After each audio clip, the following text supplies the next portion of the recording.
Hi, how you doing? Yeah, this is gonna be a little bit different. I was wondering if I could maybe just change the format every now and then, do something a little bit more chill. As you can see, this is much less formal. I even have the camera in my hand. Hello.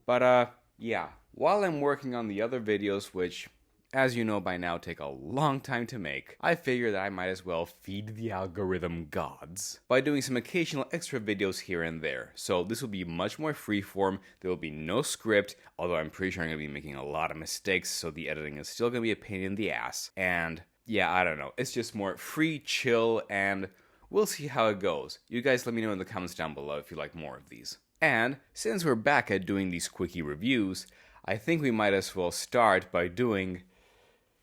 yeah, homeboy here. Rings of Power. Especially since, Season 2 just started again and... alright, I got some thoughts. So before I talk about the actual episodes here, I want to make a few clarifications. Just some small disclaimers. Believe it or not, personally, I'm not the biggest expert, let's say, on Tolkien mythology and lore. I recognize that the Peter Jackson trilogy is objectively a masterpiece. I cannot touch it with a 10-foot pole. It is absolutely incredible. It is a cinematic masterpiece, the greatest trilogy we ever had. I mean, there's no such thing as a perfect movie or a perfect series, but I think it's pretty fair to say that, the original trilogy is as close to perfection as we can get in terms of a cinematic experience. So there's not much you can say negatively about that unless you're really nitpicking. In terms of the Tolkien lore, I personally have never read The Lord of the Rings. I only read The Hobbit way back when I was in high school. And for some reason, this is one of those franchises, stories, whatever, that I recognize has a lot going for it, but for some weird reason doesn't, obsess me particularly. But again, aside from the Jackson trilogy, I'm not that big of an expert on this. So in terms of the show, in terms of the entire lore in general, there will be some parts that I'm just not familiar with, despite the fact that I know a lot of people are experts on this. And by the way, in case you're wondering, no, I will never make a Lord of the Rings or Middle-earth in general world-building series reviews or whatever. First off, because there's just way too much lore that I would have to go through and read and research and whatever, and it's too much, honestly. Second, because, let's face it, the hardcore fan base, of which I admit I'm not a part of, is very dedicated to this, admittedly with good reason, and let's face it, a lot of them are literally professors at Oxford who teach Tolkienology. So, who the hell am I to review the world building of Tolkien when they can come after me, for good reason again? There's no way I can be compared to their vast knowledge on this whole, world. And third, honestly, of what I do know of Middle-earth, of, the original series and The Hobbit and, the various discussions I had with people who know about this way more than I do, there doesn't seem to be that much for me to talk about anyway. So, yeah, it's pretty good. It's pretty fair to say that this is the best world building that has ever been made, and it has a good reason to keep that status. So I will not be doing that ever, just so you know. And yes, by the way, spoilers for Season 1 and spoilers for these episodes that I will be touching upon. Also, because this is unscripted, if I ramble a little bit too much, just apologies in advance. My brain has a little bit of a difficulty doing this without a script. You have no idea how many takes I'm doing just for this. We'll just see how this goes. I'm experimenting along with you guys. But anyway, back to the original point here. Keep in mind there's going to be a lot of things on Tolkien lore that I'll just be unfamiliar with, so just let me know in the comments down below if I miss anything. I'm more than happy to admit that there's going to be a lot of things that I'll either miss or get wrong or whatever. So, keep me in check here. On to the actual review here. I think it's fair to say I should give my thoughts on Season 1, and... I know that it's very divisive, to put it very mildly. There are some who enjoy it, and that's fine, and there are a lot of people who are, hardcore fans that have gone really hard on this show for a variety of reasons, and for me personally, I sort of agree and disagree on both ends. On the one hand, honestly, it's visually pretty good for it being, the most expensive TV show ever fucking made. Granted, there's some parts here and there where you can clearly see it's CGI or the budget isn't actually up to par, but again, TV shows tend to have lesser special effects in general compared to, movies or whatever, because you have to dilute your singular budget across several episodes. So that's sort of like the curse of TV shows. They're objectively going to have lesser quality effects or whatever. But, again, being the most expensive TV show ever made, they're pretty good effects for a TV show, I'll say that. Especially if we're considering Season 1, which tends to be the one that has the lesser effects, because it's new, it's a gamble. So, stick with me a little bit while I recap my thoughts on Season 1. I have a lot to cover here first, just for context. In terms of the actual plot of the first season, again, I'm sort of mixed. Because on the one hand, there were some parts here and there that I found pretty interesting, pretty entertaining, and I was actually being pretty invested, all things considered. Like, for example, I'm pretty sure it's no secret that possibly the best part of this whole, series for now is the dwarves. Anything having to do with the dwarves, from their, obviously their makeups, the aesthetics, the quote-unquote set design, even if a lot of it is CGI, looks really cool. Especially here in Tolkien's modern day visualization, they always have great aesthetics, and also their characterization and the acting and whatever, they're just a lot of fun. They're the most fun and the best part of this whole show for now. By the way, apologies also if I mispronounce or get wrong some names, because Tolkien names are complicated, especially for me who has a difficulty remembering names in general. But yeah, I think the best characters so far in general are Durin and Disa. They're just like the most charming characters among this entire cast. With that said, there are a lot of issues with the show, especially with the first season, such as, I don't know, I have my notes here. Celebrimbor being this super ancient, super expert forger who, spent his entire life creating all sorts of magical and non-magical and absurd artifacts and whatever. He's like the greatest genius of all the elves. Didn't know you can make an alloy? So, as you know by now, Halbrand, or whatever his name was, it turns out he's not actually Halbrand, he's actually Sauron. So, okay, he deceived Celebrimbor and everyone and whatever, and that's fine, that's, part of his character, but again, Celebrimbor, the biggest Chad and whatever on knowing how to forge this stuff, didn't know that you can make an alloy, that you can, mix various materials or whatever. I'm remembering correctly, right? That this is what happened. How? That makes no sense. Come on. If you wanted Sauron to, manipulate him or whatever, at most, I guess, give him materials that are corrupted, he used his magic or whatever to corrupt the mithril that Celebrimbor will then use to make the rings. But don't tell me he doesn't know what an alloy is. Come on.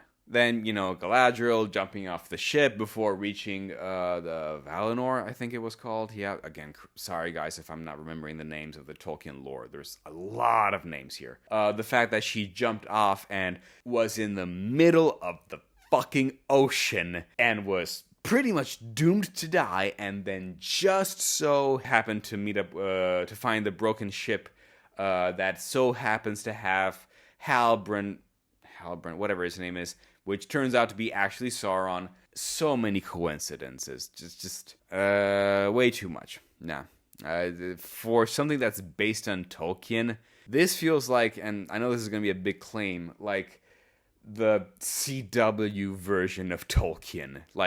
So many, coincidences had to happen to make the story go on. Oh, and, one of my biggest complaints from Season 1 is the fact that you have this, evil necrotic sword or whatever that I guess belonged to Sauron or whatever, that the villagers inserted into a specific slot, which created a whole mechanism that made sure that the lava would reflow out, redirected back into the volcano that then would explode and then became Mount Doom that would start creating then Mordor, this entire barren wasteland and stuff like that. Like, again, this is my ignorance coming out because I don't know a lot about Tolkien lore, but who the fuck made all those mechanisms right there, especially to make sure that this one sword could be inserted into this one place that would just so happen to create a chain reaction into a volcano that would create Mordor? Like, why? Why even have a mechanism that's like left out there in the open that requires this one sword to create this whole mechanism to create a new land? Why? Who created it? Who left it there? And why does it have this kind of a specific mechanism and design? And what? It makes no sense to me. Like, that feels just way, way too forced for something that's like based in the world of Tolkien. And then, there's the Stranger and the Harfoots and whatever, and, I mean, they're interesting enough, and, the Harfoots, I mean, clearly they're the hobbits, and you can't call them the hobbits for legal reasons, and that whole legality, by the way, just confuses me, so I'll just pretend that it doesn't exist. That whole part was fine, but it felt very annoying in the last episode of season 1 where you're clearly hinting that this guy is gonna be Gandalf, and then at the last minute you try to do a bait and switch to make us think, oh wait, maybe he's actually Sauron, or yada yada, just to switch it again to be like, oh no, he's actually gonna be Gandalf. That was such lazy writing, and it just felt like a unnecessary bait and switch at the very last minute just because the writers, it feels like the writers were just like not confident enough into creating this sense of mystery, so they just had to artificially like dupe you at the last minute just for the sakes of duping you for 5 minutes, and that's it. So yeah, those are my like overall thoughts and complaints on season 1. On to season 2. So, alright, let's go through them one by one. Episode 1. We start off with this flashback, and admittedly this was my fault. I actually didn't get this was a flashback for some reason at first, so for a while I was actually pretty confused. But, okay, this is an actual flashback set, like, in the, what was it, at the end of the, or at the beginning of the Second Age or whatever, and we see that Sauron was in his big, dark castle or whatever with a bunch of orcs, and he was betrayed by, what the fuck is his name again? Right, Adar. And he was betrayed at the very last minute by Adar, and he just died, and his blood went down through some creeks and whatever, and he turned into Swamp Thing venom, I guess, I don't know, and eventually came out of it. It took him a long-ass time, and then he absorbs this woman's body and basically becomes Halbrand from there on.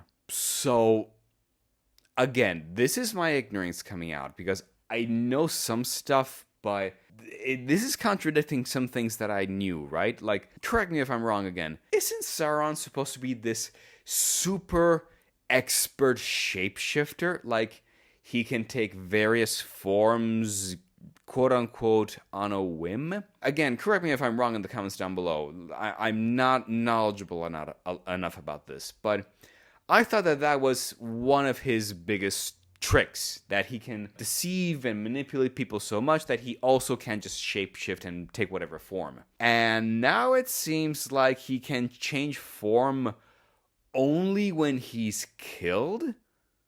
Like, what the fuck is he? Is he a Time Lord that he can just, like, rejuvenate or rejuvenate? Wow. David, you're a Doctor Who fan. What the hell? Is he, like, a Time Lord who can, like, regenerate her into a new body whenever he's killed? Like, the fuck? I mean, I suppose this can explain why in the trailer for season 2, how everyone complained that he had this very obvious fake wig, despite people saying, isn't he supposed to be this master shapeshifter? And I guess they explained it that he can shapeshift or change faces, except for the hair. I guess, just like when he's killed. But I don't know. Like, if that's the case, it sounds like it's a pretty big retcon, and you don't want to retcon Tolkien lore now, do you, Rings of Power? Overall, at least, I don't know, the directing is cool, I guess. The aesthetics is fine. Although, if the explosion from when he died was so strong that it froze the entire land in an instant, even outside of his castle, I'm kind of surprised that all the orcs and whatever his name is, Adar or whatever, was still alive inside the throne room after such a big explosion, but okay, that's just me nitpicking. Then we switch to the Elf King and Galadriel and whatever, who are debating the potential use of these rings that Celebrimbor did create in Season 1, and Elrond seems to be the only one who has some brains in this, because he's the only one who's saying, guys, we know that this was Sauron. He tricked Celebrimbor to creating these 3 rings. Don't you think that's kind of sus? Like, okay, Galadriel is... I'll say this.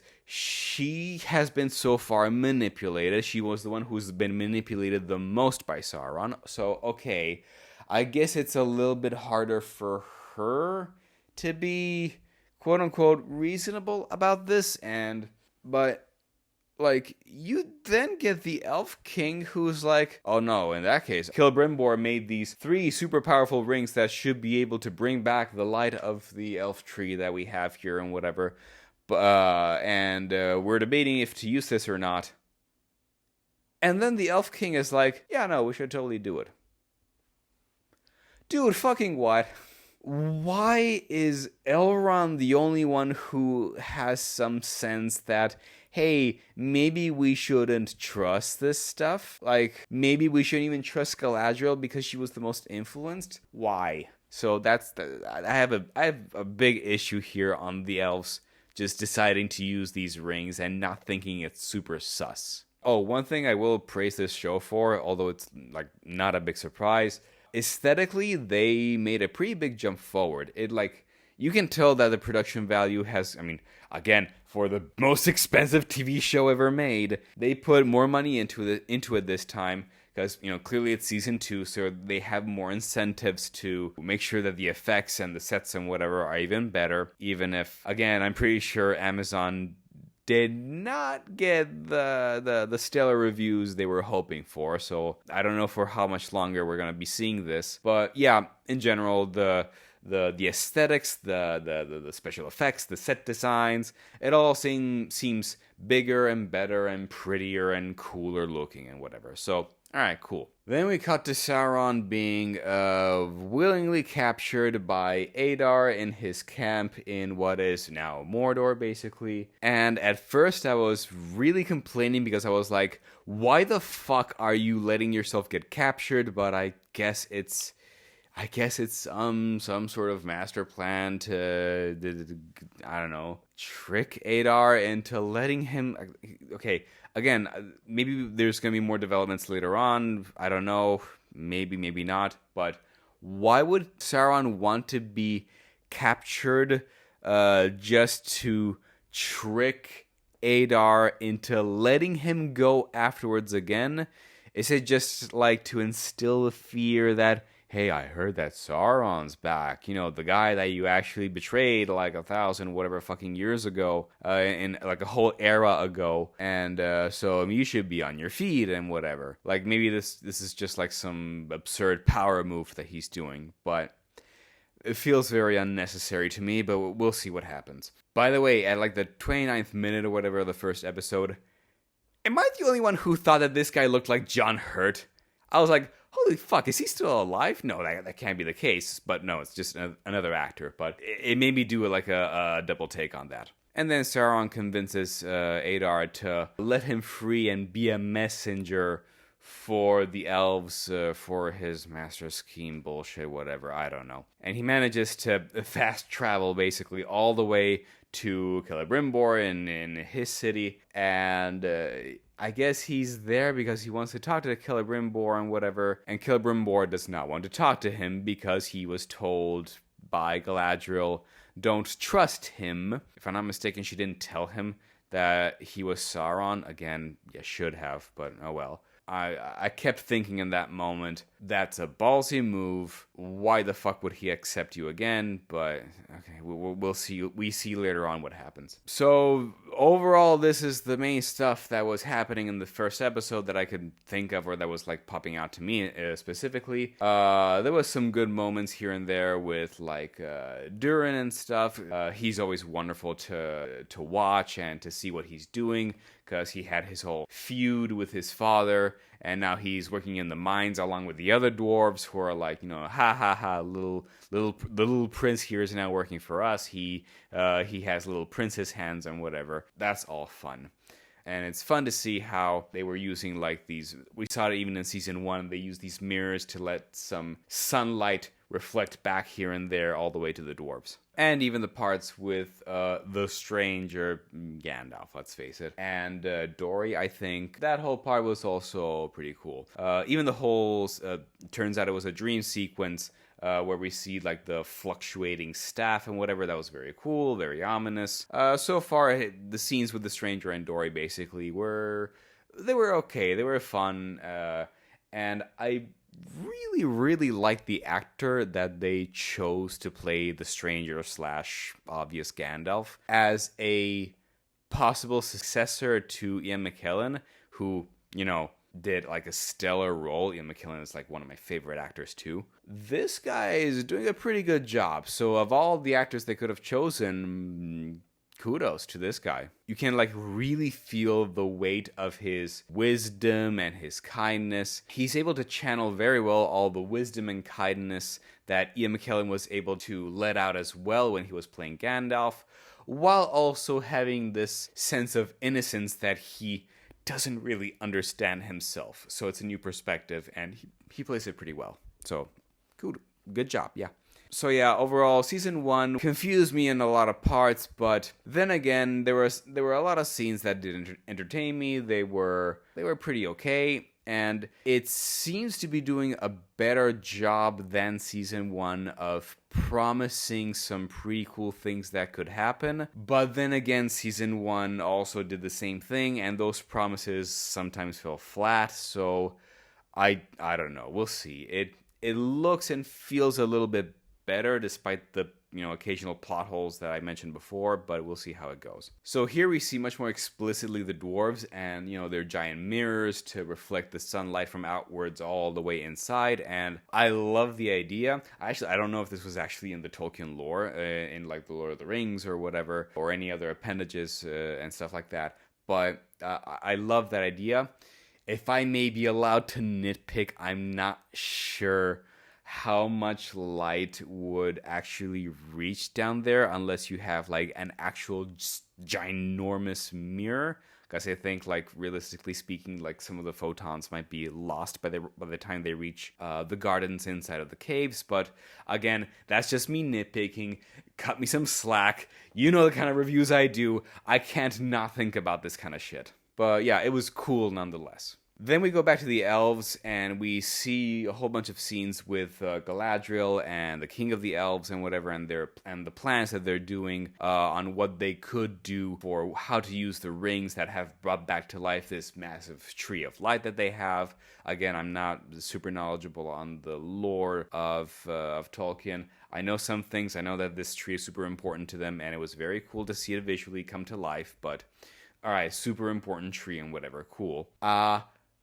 I have a big issue, however, with this scene, mostly from a filmmaking point of view. I'll describe this to you in this way. We have a scene in which we have Galadriel and the King of the Elves who are talking together in the middle of these woods and whatever, where Galadriel is starting to have some slight second thoughts. She's wondering if maybe she made the right call and whatever, and even the king is doing some discussions here and there on, whether it's understandable that we have some second thoughts on this. It's not unfair to think that, but there are a lot of benefits that we had to take into account, blah, blah, blah, yada, yada. Then we have another scene in which we have Galadriel having straight up visions of Celebrimbor. Basically, what was it? He was being corrupted or something, or he was saying that, oh my god, these rings are actually super evil. Why did you use these? Or yada yada, or like explicit images showing that these rings could actually be a very bad idea. And then she snaps out of these visions, and they're in like a little elven war room discussing the plans on what they're supposed to do. And she's being much more concerned about what's supposed to happen and whatever. Okay, so I described these two scenes. From a filmmaking point of view, you would think that the slight discussions on the little doubts would be coming first, and then the much more explicit scenes on, shit, maybe this was a bad idea, I'm really regretting this, would come after. But no! The filmmakers, for some reason, flipped it so that we first see her being much more defensive of the idea of having these rings, that they could be super dangerous and whatever. Shit, we really shouldn't be doing this, yada yada. And then a scene of her starting to have some doubts and whatever. This really confused me, because from a filmmaking point of view, all we're seeing is that we went from her being super certain that she was right in that we need to use these rings, and that Elrond is wrong in being doubtful, all the way to, god damn it, Elrond was right, we shouldn't be using these rings. Lady, what the fuck are you doing? There's a huge mismatch here, and it makes no sense from a filmmaking point of view. It's a jumping character that's too strong, and yet we have the scene that explains the transition between her thoughts, but they put it later. So, sorry, I'm rambling here, I know that, but I have major issues with the filmmaking of this, or at least I guess the editing of this, because I think they should have switched these two scenes. It would have made the flow of all of this way more cohesive, and the slow character development of Galadriel make a lot more sense. Like, let me know if you agree with this or not, because I was really annoyed when I first saw this, only to find out that, oh wait, we could have actually have a proper transition from a filmmaking point of view, but you flipped the script. So yeah, I have major issues with that. I could use that in a filmmaking course as an example of what not to do. But okay, all right, whatever. Let's continue. Okay, so going back to the parts of the stranger and Nori, and at some point we get the other Harfoot. Sorry, oh no, God forbid, I forget her name.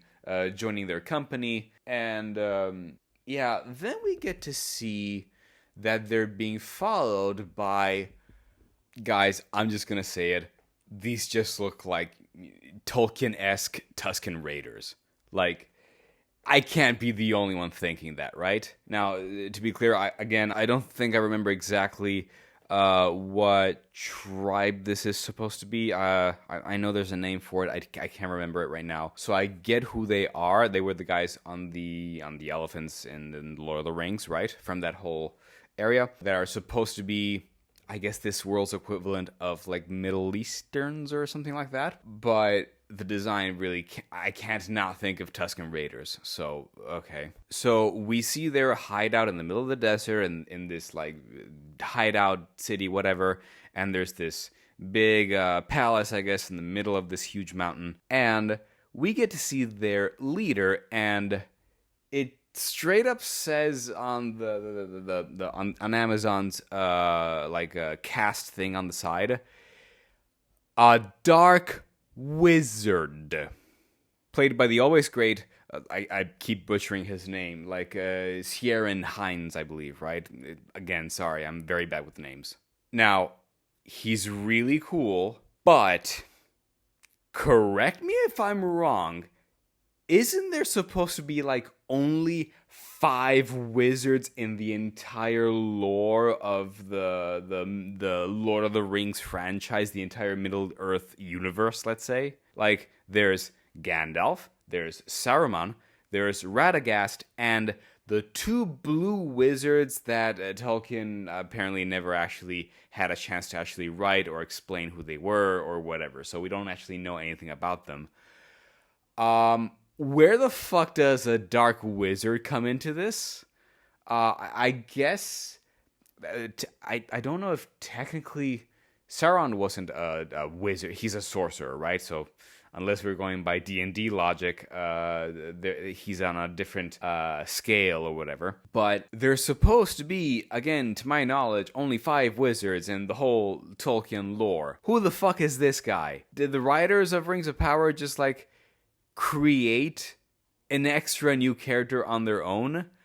That's a ballsy move, and I can't wait to see what the reaction of the Tolkien experts is going to be, because this has pretty big implications. But okay, again, let me know in the comments down below if I got this right or whatever, if I may be wrong and there actually was a dark wizard. If that's the case, I'm willing to admit that, but I don't know. That's okay. Let's just go for it. And again, I'm nitpicking here, but there's this line, like the one of those 3 mage people, one of them looks like Eminem, whatever, that was attacking the stranger at the end of season 1, arrives at the dark wizard saying that, oh, the stranger is in these lands, yada yada. And one of the, I'm gonna keep calling them the fucking Tusken Raiders because I cannot think of that, actually tells the dark wizard, no, let me go retrieve the stranger and whatever, right? Like, he specifically says, I will bring you the East Star, the stranger / Gandalf, obviously. And the dark wizard says, what makes you think you'll succeed where my acolytes have failed? And the dude says, and I'm quoting, or I'm paraphrasing, because if he doesn't come, I will kill the halflings he calls friends. Buddy, these acolytes failed at retrieving him, despite the fact that they also could have threatened the stranger by killing the halflings, the Harfoots, Dory and the others. What makes you think you'll have a better luck? If you threaten the friends of the East Star, there's 2 outcomes. The East Star will just say, okay, in that case, either you let them go and I will still kick your ass, or if you kill them, I will definitely kick your ass. Again, maybe I'm nitpicking, but how is that a proper threat? Or how in any way does that mean that you'll actually have a better chance at succeeding where the acolytes have failed? What? Okay, whatever. Let's just go on.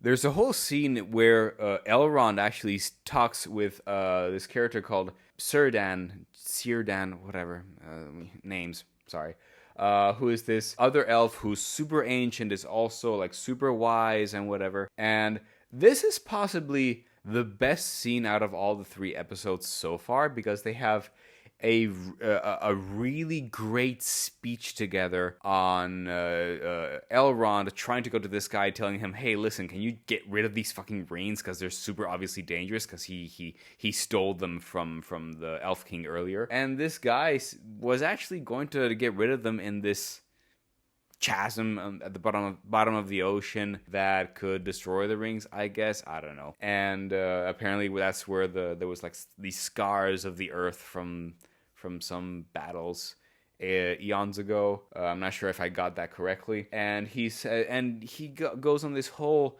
speech on how, actually, you know what? Maybe we actually should use these rings after all, because they can be used for a force of good, that something that can manipulate, quote unquote, that can influence life or whatever, might actually have some good traits in it. There's good things and bad things in everything, yada yada. He makes actually a pretty compelling speech, and that's the one time that even Elrond is like, oh, okay, well, I actually didn't think of it like that. He actually makes him rethink his whole mission on destroying these rings, and it's a really good speech. It's you can tell the wisdom of this guy and how he makes some really good points, and yeah, honestly, it's the best scene out of these entire 3 episodes so far. So, kudos. Please give us more scenes like that. We have all other cool scenes like Celebrimbor showing how he created that moonlight rune magic, the one that ends up being the door to the entrance of Moria in Fellowship of the Ring that you can only see on a full moon. So that was really cool and stuff. Also, this is something really small but that I loved. He ends up actually talking to Sauron at one point, Celebrimbor, and Sauron is this big manipulator, whatever. So, okay, fine, that's his whole shtick. He manages to have an audience with him, and they start talking around here and there because Sauron was lying about a bunch of stuff that was actually happening, and how he says, well, he wasn't lying about the rings. He says that, no, the rings actually did work. There's a whole bunch of things that are happening, yada yada. That was true, and it makes Celebrimbor so happy that he says, you know what? This requires a celebration. I'm actually going to take out a bottle of First Age wine. I love that. I love that these guys are so goddamn old that they have wine that's literally thousands of years old, and it's such a great occasion that he's willing to open up a bottle of that. Although I was so sad to see when it actually broke on the floor. I was like, no, it's 1,000-year-old wine. But I love that little details like that. I just love. And there's also this whole scene of Sauron deceiving Celebrimbor, saying that, oh, I'm not actually, my name is not Halbrand, I'm actually not even a man, I'm not even immortal, in fact, I'm this entire other being. And he tricks Celebrimbor into thinking that he's this semi-divine being sent from the Valar themselves, who came over to tell him that you're destined to become the greatest forger in all of history and whatever, and you have to help me create other rings for also the other races, which, as we know, will be all the other rings that Sauron gives to the various races, so that when he gets his one master ring, he will be able to control all of them. Alright, cool, it's this whole ploy, and admittedly, if I was Celebrimbor and I saw this dude suddenly Batman away out of the room and reappear as this angelic figure with like clouds and shit behind him inside of this forge and saying, we will be known as the Lord of the Rings, wink. Alright, that's a really good way of convincing this dude, so fair enough. That was a whole cool scene. The wig still looks a little bit weird, but okay, sure. And yeah, that's the end of episode 2, and honestly, again, it's episode 2 was actually a little bit better than episode 1, despite the issues that I mentioned. Again, all the scenes with Durin and his father and Disa.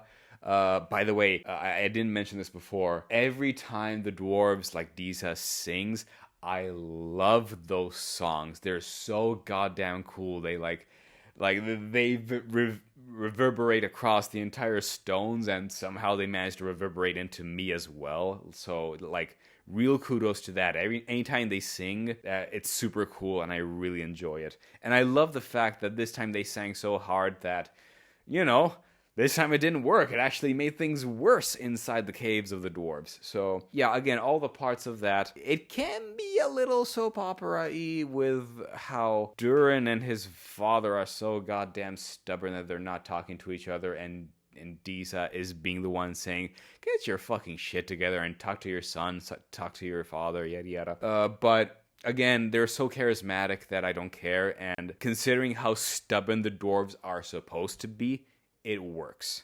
Now we get into episode 3. So, something I didn't mention about season 1 is the entire storyline about Numenor.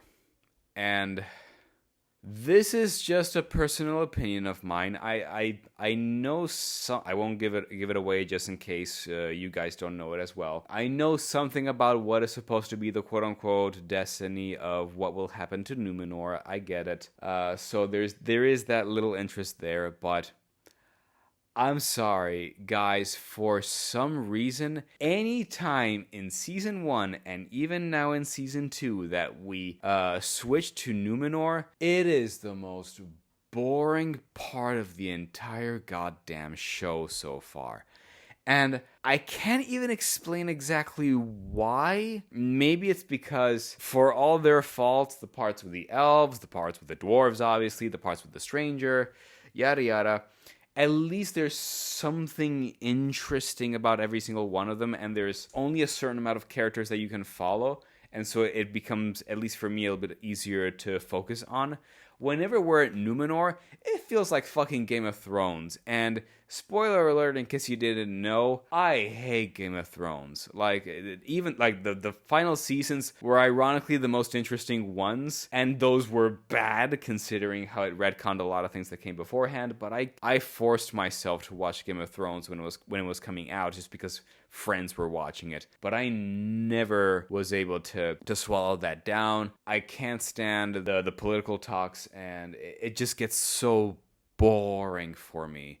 And this might just be my own opinion, my own tastes and whatever, but I can't stand that kind of stuff. In the political spiel stuff in fantasy is always the lower end of things, unless you really somehow manage to make it a little bit more interesting. Paradoxically, for example, the first season of House of the Dragon, I actually loved compared to Game of Thrones, and I think that for me personally, again, it's probably because I have less characters that I have to keep track of, and it gets confusing after a while for me. It's not like there's that many characters here as well, but when you put them compared to all the other characters that we've been following, like the elves, the dwarves, the stranger, yada yada, where they're far more cool and interesting and they're at least promising a whole bunch of more things, here it's just boring.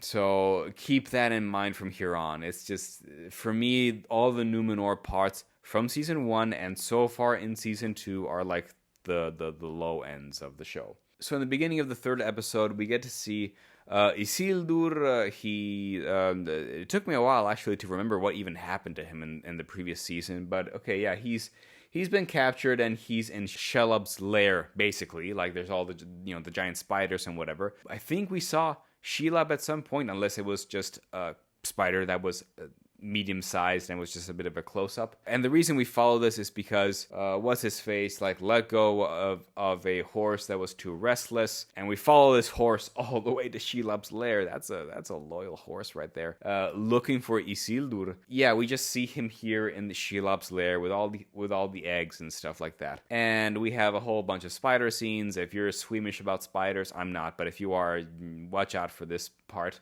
It's actually pretty well done, all things considered. I have my doubts that a medium-sized spider like that was able to pop the head of a fucking orc seconds ago would not do the same to Isildur, and that he was able to hold his ground for so long. But okay, fine, whatever. Hollywood got a Hollywood, and they managed to escape. I have one question here, and again, it's part of the Tolkien mythology that I'm not fully aware of. Isn't Shelob actually supposed to be like one of Morgoth's, best soldiers or whatever? But that, again, I could be wrong. She's actually not actually a spider. It's just that she's like this dark, horrific form that is so monstrous and whatever that just happens to be perceived as a spider, as the closest thing possible. And so if that's the case, do they take it literally that she's a spider, and so there are these giant spiders that so she can even lay eggs and stuff like that? I might be misremembering this, so let me know in the comments down below. If that's not the case, then okay, it's a moot point. But I just wanted to bring this up in case there's some stuff that I misremembered. Again, we then cut to Numenor. So there's this funeral scene in Numenor where the queen regent is doing a funeral for the deceased king, and they put him on a boat and they send him off into the waters in a very Viking manner. Cool, sure, why not? This was after a whole battle where a lot of people died. And there's this one lady who, like, grabbed something. I might have missed something here, so let me know. She grabbed something from, like, a huge, like, dish or whatever, and went to the Queen Regent and, like, slapped her face, saying that she was upset that there wasn't a proper payment done for the deceased or whatever. I missed something here. What the fuck was that about? What did she, like, grab from there, and that got her upset about the payment? Like, I might have just missed something there, so let me know in the comments down below. Other than that, it was a fine enough scene, sure. And again, we get a lot of scenes here and there with Isildur managing to reach, I forget the name of this place, apologies, to seek help and whatever, and they get ambushed. He finds this chick who accidentally stabbed him and whatever, and then they find some other people who ambushed them, but then I don't remember his name. What's his name?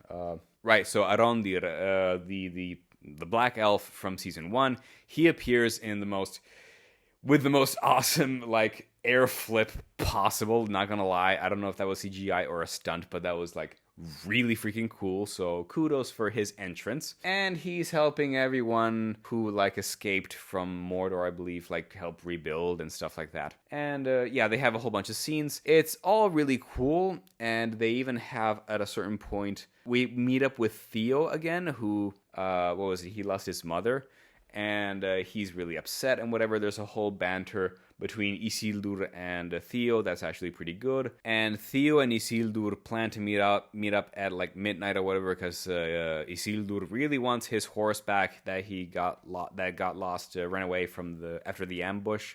Before that, we get a scene with the chick who stabbed him. It's a pretty nice scene, yada yada. But then it turns out that she's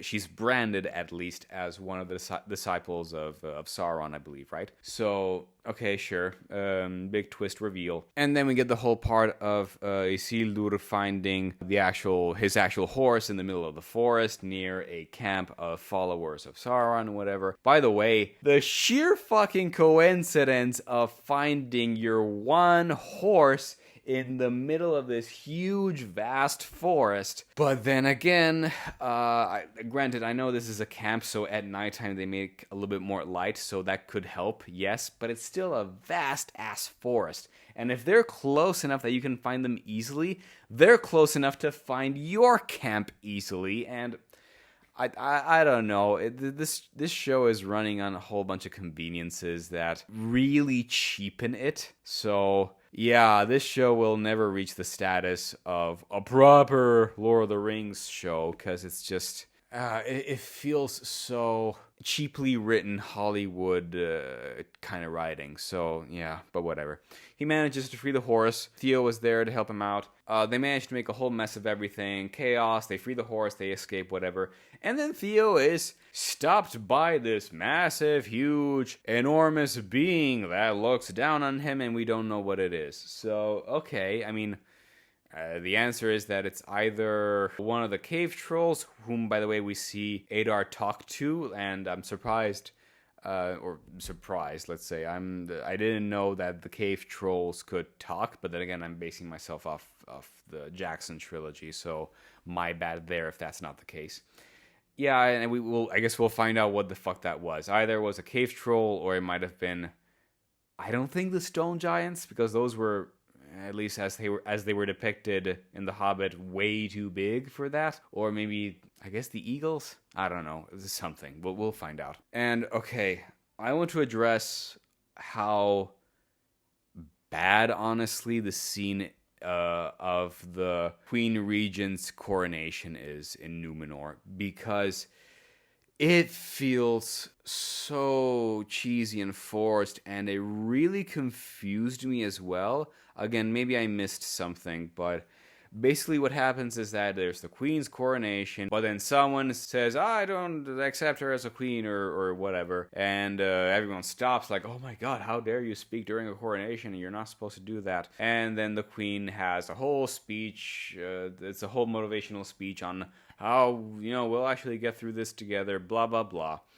But then there's the chick from season 1 in Numenor who reveals to everyone, actually, no, hold on, the queen was actually using a palantir to actually see into to basically do judgments for her.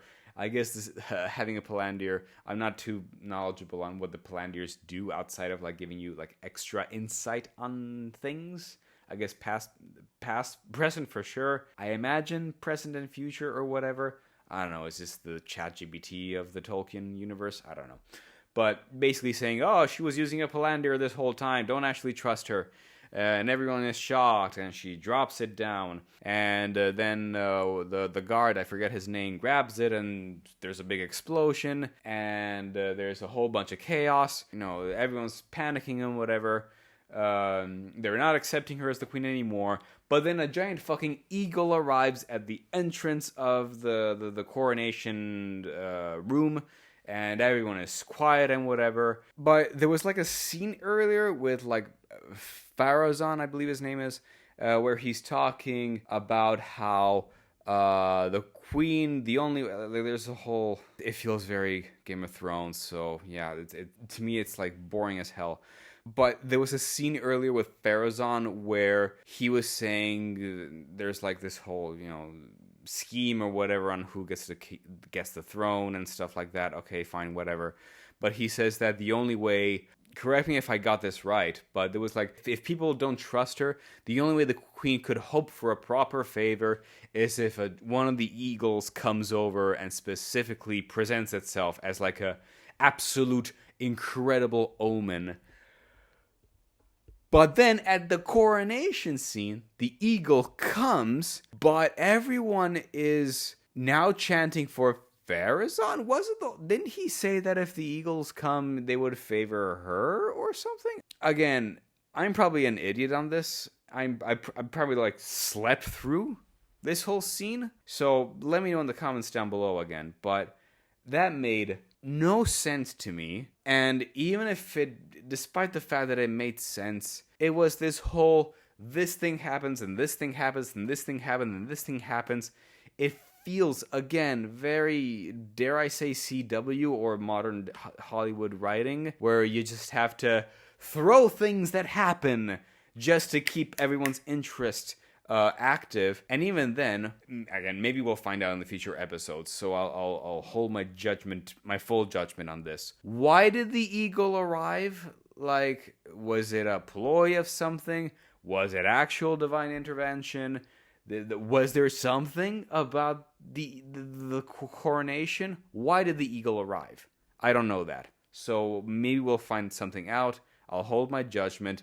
But this whole scene it felt very cheap to me in terms of the writing. So yeah, that was my biggest complaint and possibly the worst scene of these 3 episodes. However, then there's also some pretty good scenes to counterbalance all of this, again with freaking Durin, the dwarves, going to, they've been invited to go to Celebrimbor as he's working real hard on forging the next rings, and he wants to convince the dwarves to also, can we make these rings for you? We need the mithril so that we can make more rings for everyone else, as is the secret scheme of Sauron. Yeah, that whole part works, and it's interesting how Durin went back to his father and try and talk him and basically apologize for how he acted in season 1, yada yada, especially because now they're all in really hard times, because since Disa, her song, actually made things worse